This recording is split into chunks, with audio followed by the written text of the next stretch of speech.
여러분, 한 명은 붓으로 꿈의 길을 열었는데 그의 아들은 현실의 벽을 넘지 못했어요. 참 아이러니하죠?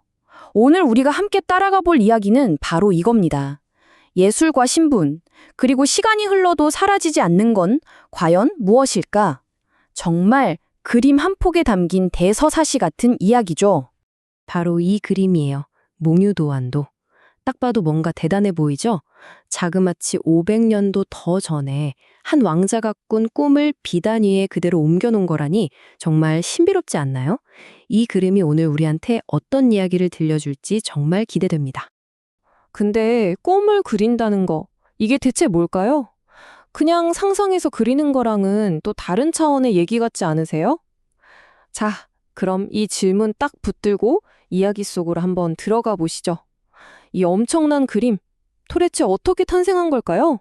그리고 그 뒤에는 또 어떤 사연이 숨어 있을까요? 모든 위대한 이야기에는 시작이 있죠. 이 이야기의 시작은 바로 한 소년이었습니다. 자, 우리 다 같이 시간을 훌쩍 거슬러 올라가서요. 이 위대한 화가의 어린 시절을 한번 들여다볼까요?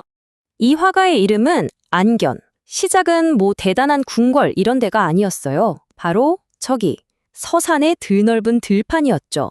흙냄새랑 바닷바람이 섞이는 곳, 충청도 서산. 정말 의외죠? 근데 바로 이 평범해 보이는 땅에서 그의 비범한 예술이 조용히 싹트고 있었던 겁니다.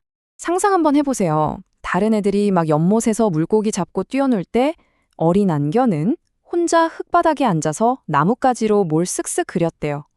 그게 뭐였냐면 바로 산이었죠. 근데 그가 보는 산은요, 우리가 보는 산이랑은 뭔가 좀 달랐던 것 같아요. 이게 진짜 기가 막힌 포인트인데요. 그는 그냥 산의 모양을 그린 게 아니었어요. 산이 움직이는 법을 그렸다는 거죠. 아니, 산이 어떻게 움직이냐고요? 바로 이거예요. 구름이 산허리를 쑥 밀고 지나가고 햇빛이 능선을 따라 자리를 옮기는 바로 그 살아있는 순간. 그걸 포착해낸 겁니다. 와, 이제 바로 천재성이라는 거겠죠?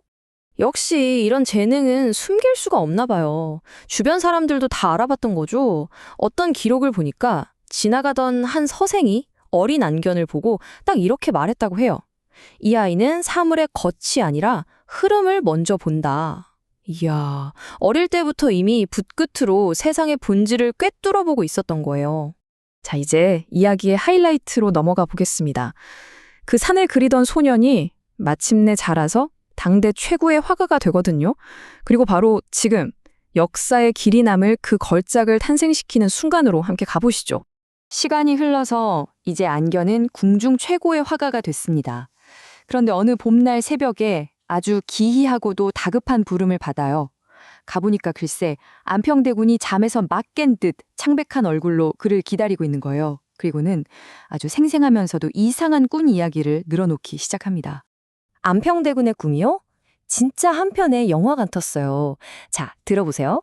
처음엔 어떤 숨겨진 좁은 길을 찾고 그 다음엔 바위 사이로 안개 낀 강을 건너고 그랬더니 완전히 새로운 세상이 펼쳐졌다는 거예요. 그리고 거기엔 끝도 없는 복사꽃밭이 있었답니다. 와, 안견은 이 엄청난 이야기를 그저 조용히 듣고만 있었죠. 왕자의 말이 채 끝나기도 전에 안견의 붓은 이미 비단 위를 달리고 있었습니다. 자, 그림의 이 왼쪽 부분을 좀 보세요. 현실에서 꿈으로 넘어가는 바로 그 입구. 왕자가 말했던 그 좁고 험준한 길이 이렇게 눈앞에 딱 그려진 겁니다. 그리고 마침내 이렇게 광활한 풍경이 눈앞에 펼쳐집니다. 바로 꿈의 최종 목적지, 도원경이죠. 근데 진짜 놀라운 게 뭔지 아세요? 이 모든 여정이 담긴 이 대작이 불과 며칠 만에 완성됐다는 거예요. 며칠 만에. 정말 왕자의 꿈이 안견의 붓끝에서 완벽한 현실이 된 순간이었죠. 꿈은 그의 것이었다. 그러나 길은 내 것이었다. 안견이 남긴 말이에요. 이 한마디가 모든 걸 말해주지 않나요? 그는 그냥 꿈을 받아 적은 사람이 아니었던 거예요. 꿈으로 들어가는 길을 직접 만들고 우리를 그 길로 안내하는 창조자이자 뭐랄까 가이드였던 거죠. 하지만 이렇게 눈부신 예술적 성취, 그 뒤에는요, 아주 냉혹한 현실의 그림자가 드리워져 있었습니다. 자, 이제부터 이야기의 초점을 그의 가족, 특히 그의 아들에게로 한번 옮겨보려고 합니다. 여기서부터 이야기가 좀 가슴 아파져요. 안견은 당대 최고의 화가였잖아요. 그래서 세종대왕의 총애를 받아서 종삼품이라는 꽤 높은 벼슬까지 올랐어요. 화가로서는 정말 파격적인 대우였죠. 근데 이게 참 아이러니하게도 그의 성공이 오히려 너는 어쩔 수 없는 화공이야 라는 신분의 낙인을 더 뚜렷하게 만들어버린 셈이 됐습니다. 이 아버지와 아들의 운명이 여기서 정말 극명하게 갈립니다. 보세요. 아버지는 붓으로 신분의 벽을 넘어선 것처럼 보였죠. 하지만 아들 안소희는 그 똑같은 벽을 글로 넘으려다가 그만 좌절하고 맙니다. 참 비극적이죠. 아들 안소희는 아버지와는 다른 길을 갔어요. 붓 대신 책을 잡았죠. 그리고 정말 피나는 노력 끝에 어려운 과거 시험에 떡하니 합격합니다. 심지어 관리를 감찰하는 아주 중요한 감찰직 후보에까지 올랐어요. 이제 다 된 것 같았죠. 하지만 바로 그 순간 보이지 않는 거대한 벽이 그의 앞을 딱 가로막습니다. 고위 관료들이 반대한 이유요? 정말 어이가 없을 정도로 간단하고 잔인했습니다. 화공의 아들이 어떻게 감찰이 될 수 있냐? 이거였어요.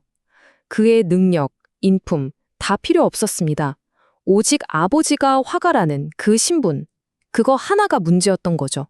이게 바로 그 시대에 넘을 수 없는 벽이었어요. 결국 아들 안소희는 이렇게 한탄했다고 해요. 아버지는 붓으로 넘으셨는데 저는 글로도 넘지 못했습니다. 정말 이 한마디에 모든 좌절과 슬픔이 다 담겨 있지 않나요? 아버지가 이룬 위대한 예술적 성취가 아들의 앞길을 막는 족쇄가 되어버린 이 비극, 정말 가슴이 아픕니다. 자, 그럼 결국 무엇이 남았을까요? 평생을 괴롭혔던 그 신분의 벽, 그 갈등을 넘어서 과연 무엇이 이 모든 시간의 흐름을 이겨내고 우리 곁에 남았을까요? 이제 이야기의 마지막으로 한번 가보겠습니다. 아들이 그렇게 좌절하고 있을 때 아버지 안견이 이런 말을 남겼다고 해요. 넘는 것이 아니다. 남기는 것이다. 와, 정말 깊은 울림이 있죠. 당장 눈앞의 벽을 넘으려고 애쓰기보다 시대를 초월해서 무언가를 남기는 것. 그게 진짜 중요하다는 거겠죠. 노년의 화가가 도달한 깨달음이 아니었을까 싶습니다. 다시 한번 이 그림을 보시죠. 이 그림을 그리게 했던 야심만만한 왕자도, 화공의 아들이라며 앞길을 막았던 그 잘난 권력가들도, 그들을 꽁꽁 묶었던 그 답답한 신분제도, 지금은 다 어떻게 됐죠? 맞아요. 전부 시간 속에 흔적도 없이 사라졌습니다.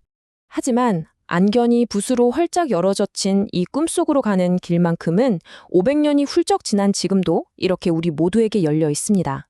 결국 그의 예술은 화가 자신도 그의 후원자도 그를 둘러쌌던 시대의 모든 갈등보다도 훨씬 더 길고 강한 생명력을 갖게 된 거죠.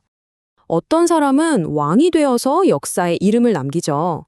또 어떤 사람은 붓 하나로 시대를 남깁니다.